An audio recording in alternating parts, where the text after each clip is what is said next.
Assalamualaikum dan salam sejahtera kepada sidang penonton dan pelajar-pelajar semua.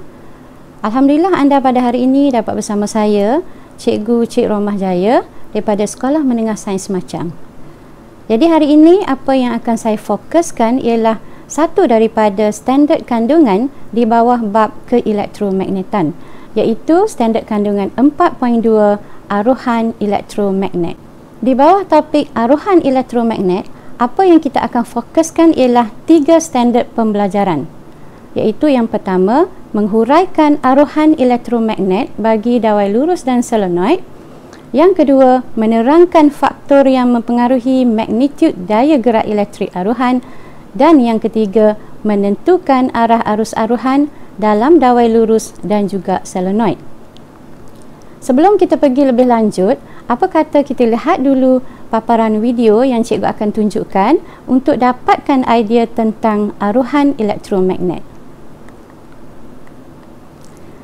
Okey, dapat kita perhatikan di sini seorang lelaki sedang mengayuh basikal. Dan di hadapan basikal kita nampak ada mentol yang menyala ya. Jadi mentol menyala kerana adanya arus. Kalau kita perhatikan pada basikal tidak terdapat sebarang bateri ataupun bekalan kuasa yang dibekalkan kepada mentol. Jadi cuba fikirkan, dari manakah arus ini terhasil? Okey ya pelajar-pelajar, sebenarnya pada basikal terdapat satu alat yang dinamakan dynamo. Jadi alat ini adalah alat yang menggunakan aplikasi aruhan elektromagnet. Okey. Itu adalah struktur asas sebuah dynamo basikal yang terdiri daripada pemutar, gelung wayar dan magnet kekal. Apabila tayar berputar, ia akan memutarkan pemutar. Dan pemutar akan memutarkan gelung wayar, dan gelung wayar apabila berputar di dalam magnet kekal, maka itulah sebenarnya yang akan menghasilkan arus. Jadi apa yang akan cikgu fokuskan di sini ialah dua perkara, iaitu gelung wayar ataupun konduktor dan juga magnet kekal. Kerana dua perkara inilah yang akan menghasilkan arus aruhan. Baiklah pelajar-pelajar, kita akan teruskan perbincangan kita dengan melihat beberapa aktiviti untuk menunjukkan kewujudan arus bagi satu dawai lurus dan juga gelung solenoid. Baiklah pelajar-pelajar, kita lihat dulu aktiviti yang pertama, iaitu aktiviti untuk menunjukkan kewujudan arus apabila berlakunya gerakan relatif antara konduktor dan magnet kekal bagi dawai lurus. Okey, kita lihat dulu rajah yang pertama. Okey, di dalam rajah terdapat magnet berbentuk U. Di tengah magnet terdapat garisan berwarna biru yang mewakili garisan medan ataupun flux magnet. Dan di tengah medan terdapat satu konduktor lurus yang disambung kepada galvanometer berpusat sifar. Okey, cuba lihat pada anak panah ke atas. Aktiviti yang kita lakukan ialah menggerakkan dawai ke atas merentasi medan magnet. Sekarang, cuba perhatikan pada galvanometer. Galvanometer menunjukkan pesongan ke kanan. Itu bermaksud adanya arus. Okey, sekarang kita lihat pada rajah yang kedua. Bagaimana pula apabila kita menggerakkan dawai ke bawah? Okey, pada galvanometer masih terdapat pesongan tetapi arah ke kiri.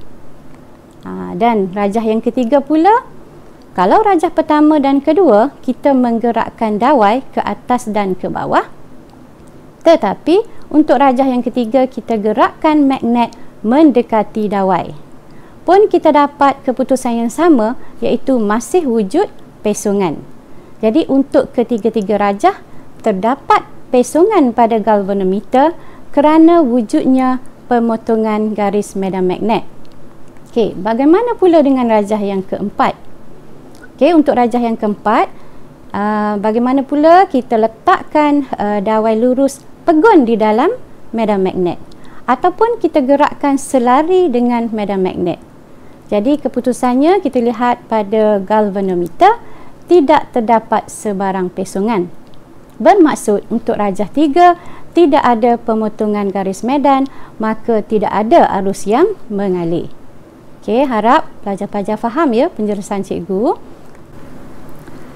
Baiklah pelajar-pelajar, kita akan teruskan dengan aktiviti yang kedua, iaitu aktiviti untuk menunjukkan arus aruhan yang terhasil apabila berlakunya gerakan relatif antara konduktor dan magnet kekal bagi solenoid.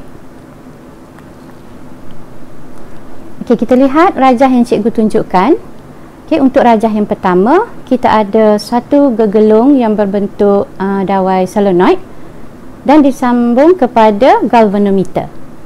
Okey, magnet bar, di sekeliling magnet bar kita nampak ada garisan yang berwarna biru, iaitu garisan yang menunjukkan flux magnet ataupun medan magnet. Okey, anak panah ke kanan menunjukkan aktiviti yang kita lakukan ialah menggerakkan magnet memasuki gegelung ataupun memasuki solenoid. Jadi apa yang berlaku pada galvanometer? Kita nampak ianya menghasilkan pesongan, bermaksud wujudnya arus. Okey, untuk rajah yang kedua pula, kita gerakkan magnet menjauhi gegelung ataupun menjauhi solenoid. Dan keputusan yang sama, kita nampak ada pesongan tetapi arah ke kiri. Okey, untuk rajah yang ketiga pula, bagaimana pula apabila kita gerakkan gegelung mendekati magnet? Masih terdapat pesongan pada galvanometer. Jadi untuk ketiga-tiga rajah, kita dapati ada pesongan, bermaksud ada arus. Ini adalah kerana wujudnya pemotongan garis medan. Okey, bagaimana dengan rajah yang keempat? Okey, apabila kita meletakkan magnet kekal pegun di dalam solenoid, maka tidak ada pesongan yang terhasil. Bermaksud untuk rajah keempat tidak ada pemotongan garis medan lah. Okey, jadi harap pelajar faham ya, untuk wujudkan arus mesti ada pemotongan garis medan.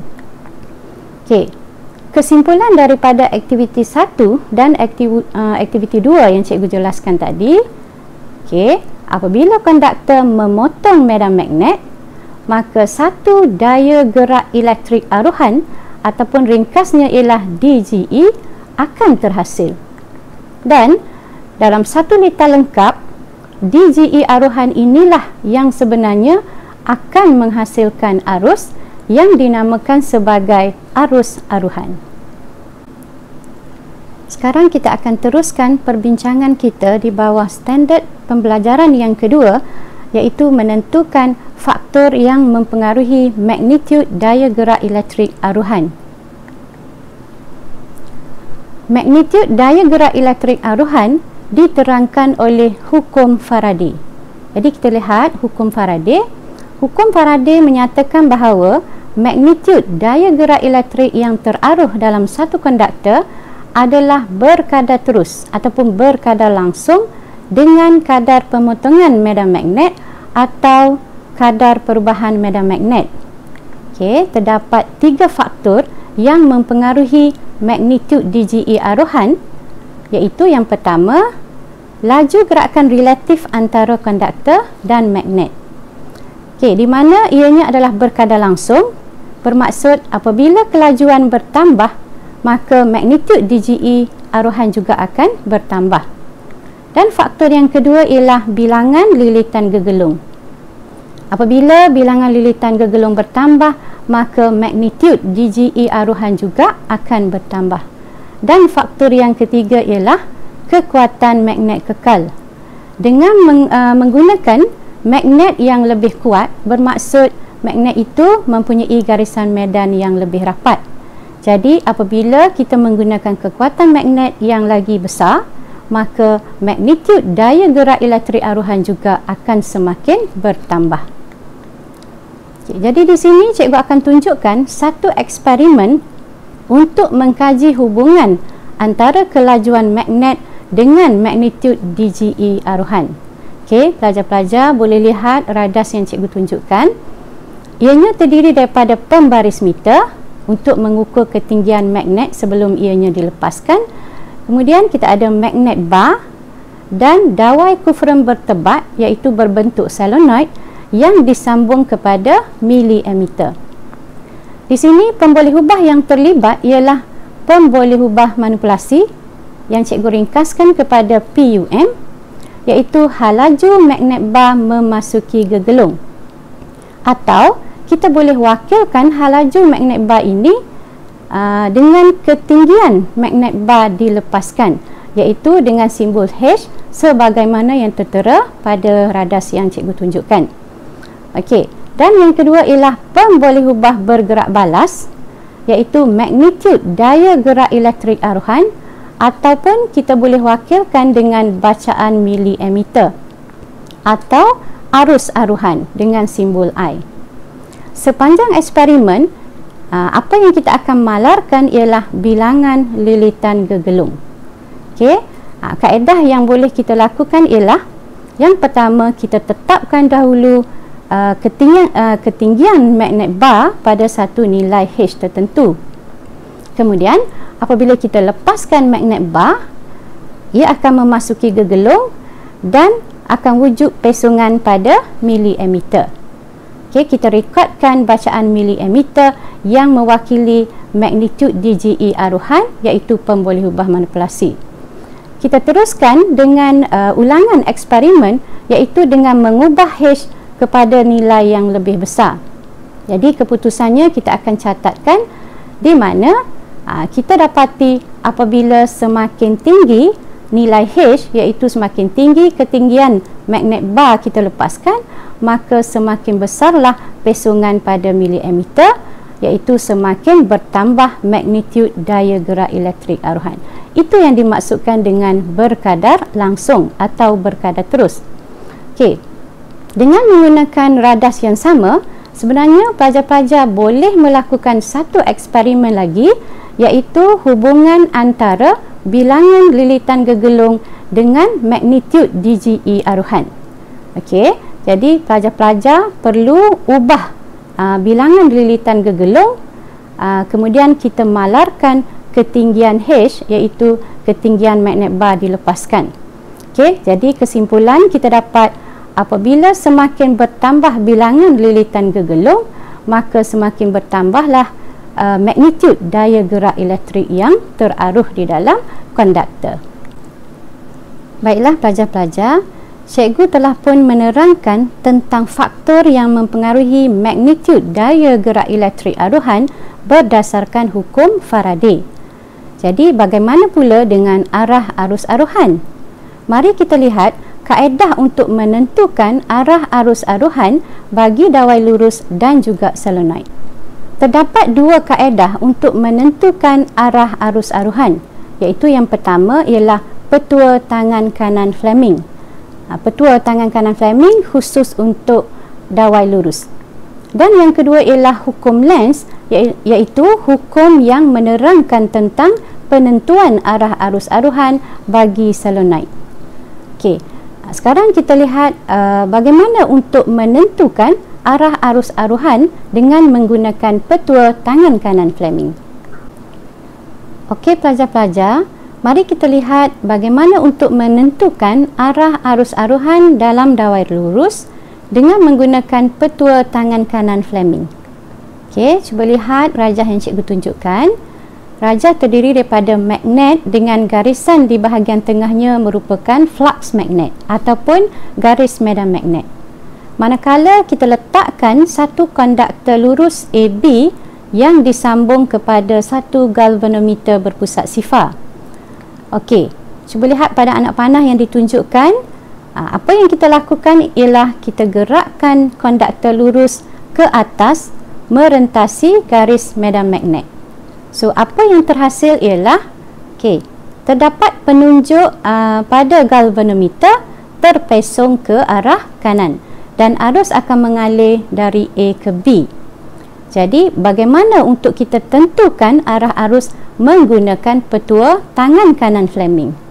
Pelajar-pelajar boleh cuba sendiri.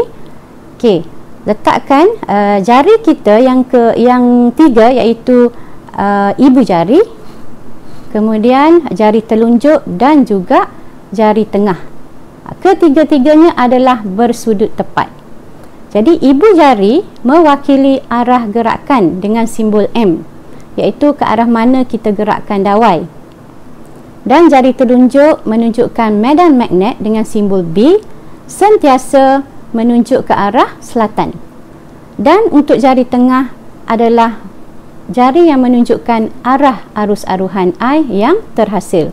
Jadi mari kita cuba dengan rajah yang cikgu tunjukkan. Okey, letakkan ibu jari mengikut arah anak panah ke atas, kemudian jari telunjuk arah ke selatan, dan kita dapati arah jari tengah adalah dari A ke B, iaitu arah yang menunjukkan pengaliran arah arus aruhan. Baiklah pelajar-pelajar, kalau tadi cikgu dah terangkan tentang petua tangan kanan Fleming, sekarang kita lihat pula bagaimana untuk menentukan arah arus aruhan dalam gelung solenoid dengan menggunakan hukum Lenz. Okey, apa itu hukum Lenz?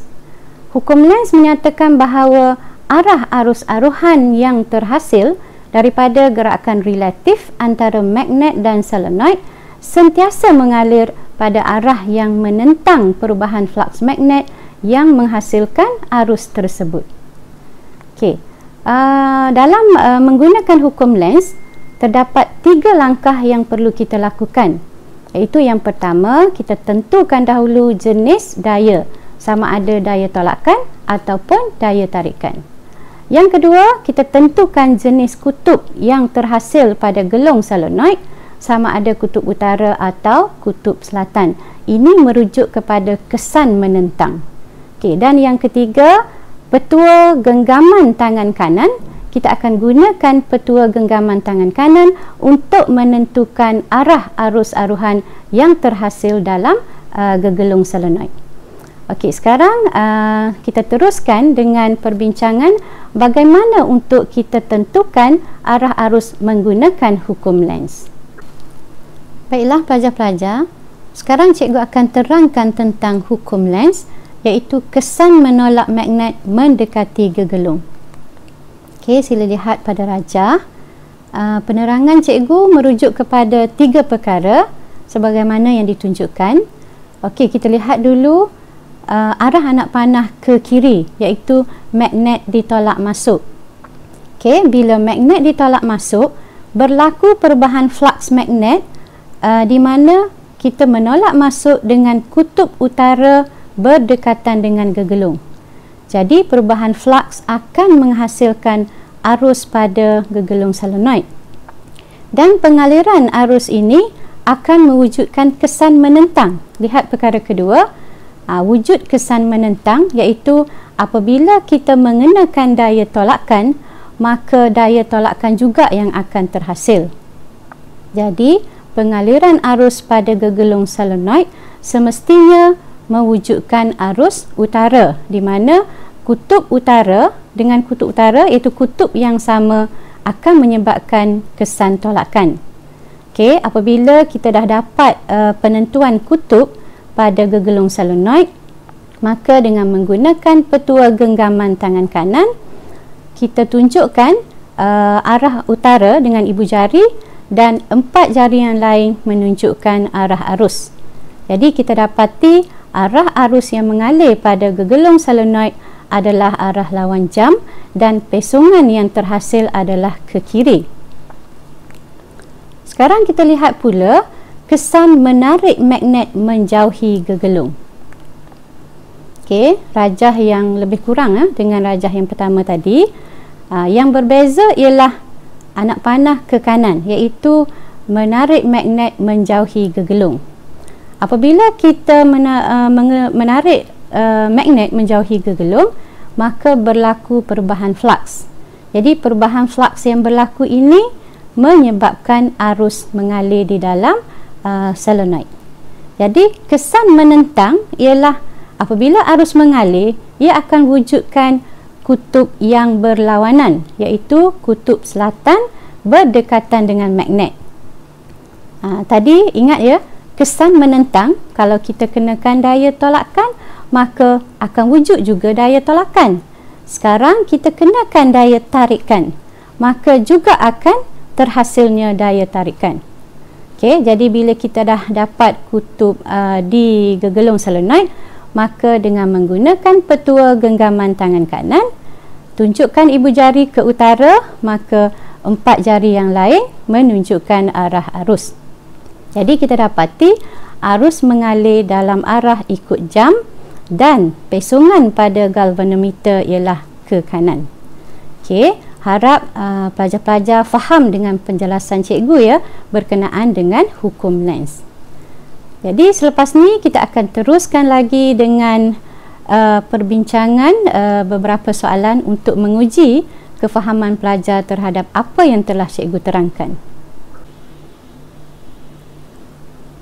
Baiklah pelajar-pelajar, sekarang kita akan lihat contoh soalan latihan untuk menguji kefahaman pelajar terhadap apa yang telah kita sama-sama pelajari.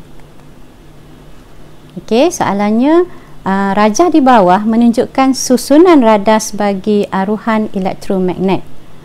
Okey, antara gabungan berikut manakah yang betul? Jadi jawapan yang diberikan adalah merujuk kepada arah gerakan dawai PQ dan arah arus yang terhasil. Jadi kalau pelajar-pelajar masih ingat, cikgu dah terangkan untuk terhasilnya arus, maka gerakannya mesti merujuk kepada gerakan yang memotong garis medan. Okey, jadi kalau kita rujuk pada jawapan A, B, C dan D, jawapan A dan jawapan C adalah gerakan ke kiri dan ke kanan, iaitu selari dengan garis medan. Maka jawapan A dan C bukan jawapannya. Okey, bagaimana pula dengan pilihan jawapan B dan D, iaitu gerakan ke bawah dan juga ke atas, manakala arah arus yang diberi adalah sama, iaitu Q ke P. Jadi kita akan gunakan petua tangan kanan Fleming dengan cara menunjukkan jari tengah, iaitu untuk arus, jari tengah menghala dari Q ke P, sebab jawapannya kedua-duanya adalah Q ke P, dan jari telunjuk adalah ke selatan. Okey, jadi automatik kita akan dapat ibu jari menunjuk ke arah atas, iaitu gerakannya sepatutnya ke atas.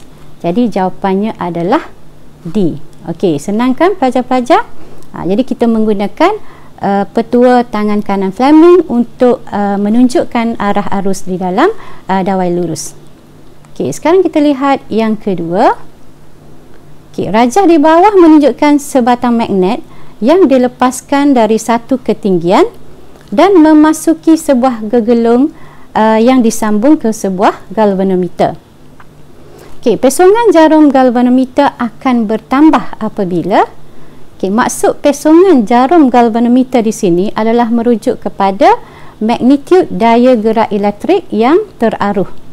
Okey, jawapan yang diberi ialah A, kekutuban magnet bertambah, B, lilitan pada gelung dijarakkan, dan C, luas keratan rentas dawai bertambah, dan D, magnet itu dilepaskan dari kedudukan yang lebih tinggi. Jadi kita ingat faktor yang mempengaruhi magnitude daya gerak elektrik aruhan ada 3, iaitu gerakan, kemudian bilangan lilitan gegelung dan kekuatan magnet. Jadi pilihan jawapan kita adalah merujuk kepada okey, mana jawapannya? Tentunya adalah D. Okey, kerana magnet itu dilepaskan dari kedudukan yang lebih tinggi yang akan menyebabkan laju gerakan relatif antara magnet dan gegelung semakin bertambah. Okey, jadi harap-harap pelajar semua faham ya dengan penjelasan cikgu. Baik pelajar-pelajar dan sidang penonton sekalian, kita telah pun sampai ke penghujung rancangan. Jadi cikgu harap pelajar-pelajar semua dapat memanfaatkan apa yang telah cikgu kongsikan, terutamanya dalam tajuk aruhan elektromagnet. Jadi dengan itu cikgu sudahi dengan wabillahi taufik wal hidayah. Wassalamualaikum warahmatullahi taala wabarakatuh.